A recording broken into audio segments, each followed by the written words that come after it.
আপনারা দেখছেন পশ্চিমবঙ্গের জনপ্রিয় নিউজ পোর্টাল চ্যানেল ভারত বিকাশ নিউজ এক্সপ্রেস।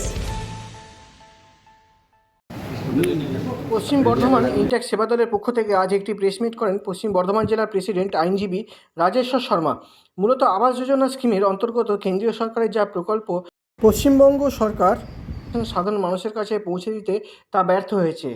কারণ কেন্দ্রীয় সরকার টাকা পাঠালেও রাজ্য সরকারের আমলাদের দুর্নীতির কারণে গরিব মানুষরা আবাস যোজনার ঘর থেকে বঞ্চিত হয়েছে, এমনই দাবি করছেন ইনট্যাক্স সেবা দলের পশ্চিম বর্ধমান জেলার প্রেসিডেন্ট আইনজীবী রাজেশ্বর শর্মা।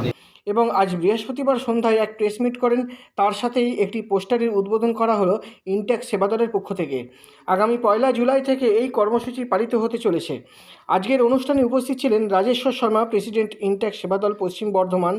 এছাড়াও সালাউদ্দিন কুলটি ব্লক প্রেসিডেন্ট, শাহনাজ খাতুন, নাইম শেখ, জালাউদ্দিন খান, এমডি নাইম সহ আরও অন্যান্য কার্যকর্তারা। আপনি যদি ভালো করে লক্ষ্য করেন, এর মধ্যে আমরা অন্য কিছু দাবি করছি। দাবিটা হচ্ছে আবাসন সপ্তাহ। আমরা একটা আবাস চাইছি, কার জন্যে? দিন আনে দিন খাওয়া মানুষ, যারা ডেলি লেবার মানুষ, যাদের ছাদে বাড়ি নেই। এই বৃষ্টির সময় যখন মোদিজি বলেছিলেন 2022-এ আমার ভারতে কেউ বিনা ছাদে থাকবে না, হাউস ফর অল থাকবে।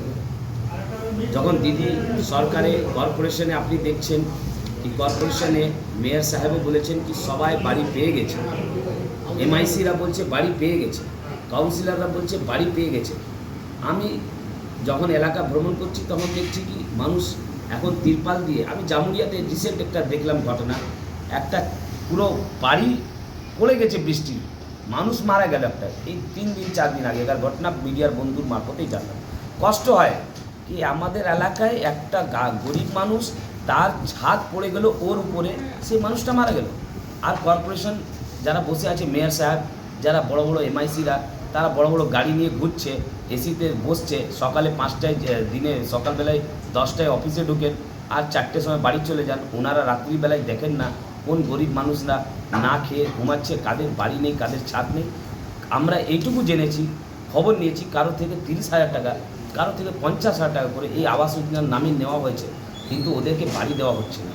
আমাদের একটাই শুধু রিকোয়েস্ট, হাত জোড় করে, আমরা কোনো বলছি না কি পার্টি থেকে আপনাকে দিতে হবে, যারাই গরিব, যারাই অ্যাজ পার ক্রাইটেরিয়াতে আসছে, যাদের আবাস পাওয়া দরকার ছিল, আপনার দল না দেখে আপনারা ওদেরকে আবাস দিন। যদি না দেবেন, আমরা গান্ধীবাদী দল আজকে আমরা আবাসন সত্যাগ্রহ দিয়ে শুরু করলাম, পোস্টার দিয়ে শুরু করলাম। এই পোস্টারটা কিন্তু পুরো পশ্চিম বর্ধমান জেলা জুড়ে যাবে। উল্টির দরকার হলে মেয়রের বাড়ির সামনে আমরা চিঠি আসবো, দরকার হলে ডিএম সাহেবের অফিসের কাছে আমরা দিয়ে আসবো, দরকার হলে আমরা এমআইসির বাড়ির পাশে যে বাড়িটা ভাঙা আছে তার বাড়ির পাশেও আমরা যেতে বাধ্য হবো। আমরা 1 জুলাই যেহেতু ডক্টরস ডে, সেদিনে আমরা এই প্রোগ্রামটা অফিসিয়ালি লঞ্চ করব। আর ততক্ষণ চলবে যতক্ষণ আমাদের গরিব মানুষ, দিন খাওয়া মজদুর মানুষ, যারা নিরীহ মানুষ, যাদের বোধ বুদ্ধি নেই, যারা কিছুই জানে না, রাজনীতি বুঝে না, তাদেরকে যতদিন ঘর দেওয়া হবে না, কংগ্রেস কিন্তু লড়ে যাবে, আইনজীবী সেবা দল লড়ে যাবে, আমাদের পুরো টিম যারা আছে। আর আমাদের এক একটা ওয়ার্কার্স রাহুল গান্ধীর নেতৃত্বে আমরা দলিত, গরিব, বঞ্চিত, শোষিত, মাইনরিটিস যারা আছে তাদের ঘরের অধিকারের জন্য আমরা লড়ব। এইটুকুই আমার বক্তব্য। আর মানুষের সাথে একটাই আবেদন করব, কুলটি হোক, জামুরিয়া হোক, রানীগঞ্জ হোক, পশ্চিম বর্ধমান জেলার যারাই আছে 106টা ওয়ার্ড প্লাস দুর্গাপুরে তো কর্পোরেশন অ্যাডমিনিস্ট্রেটর, ওদের থেকেও অনুরোধ করব কি আপনারা এগিয়ে আসুন, প্রতিবাদ করুন। যারা ঘর পায়নি, যারা অ্যাকচুয়ালি ঘর পাওয়ার অধিকার ছিল, তাদেরকে ঘর যেন দেওয়াতে সাহায্য করুন। দরকার হলে কংগ্রেস আছে, আগামী দিনও আইনটিসি সেবা দল আর কংগ্রেস আপনাদের মিলেমিশে এই আন্দোলনটাকে এগিয়ে দেবে। আপনার নাম আর পরিচয়? আমার নাম অ্যাডভোকেট রাজেশ্বর শর্মা, আমি হচ্ছি পশ্চিম বর্ধমান জেলা আইএনটিসি सेवा दल प्रेसिडेंट। मैं कुल्टी ब्लॉक का प्रेसिडेंट हूँ आईएनटीसी सेवा दल। और ये जो हम लोगों ने लॉन्चिंग किया है 1 तारीख से, जिस गरीबों का घर नहीं है उसके घर के समाधान के लिए हम लोग जो है ये लॉन्चिंग किए हैं। बहुत सा ऐसा वार्ड है और बहुत सा ऐसा गरीब आदमी है जिसके घर में आज भी उसके छत नहीं है, कोई किसी के घर में अल्वेस्टर का है, मतलब किसी भी प्रॉब्लम में जी रहे हैं, किसी घर में प्लास्टिक से भी जो है बहुत सा ऐसा गरीब है जो तिरपाल डाल के भी रह रहे हैं। तो उसके लिए हम लोगों ने आवाज़ उठाया है कि हर गरीबों का एक समाधान के लिए घर होना चाहिए, जरूरी है।